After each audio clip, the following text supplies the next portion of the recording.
Welcome to our tutorial on how to find tasks, keyboard shortcuts in Gmail on your PC.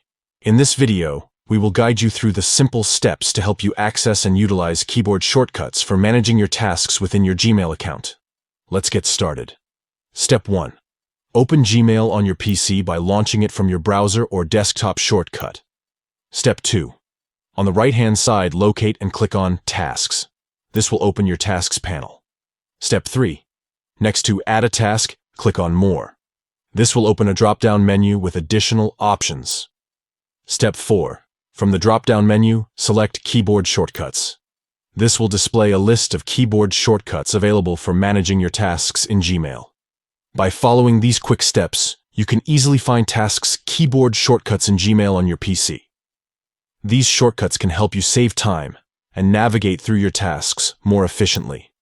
Thank you for watching our tutorial.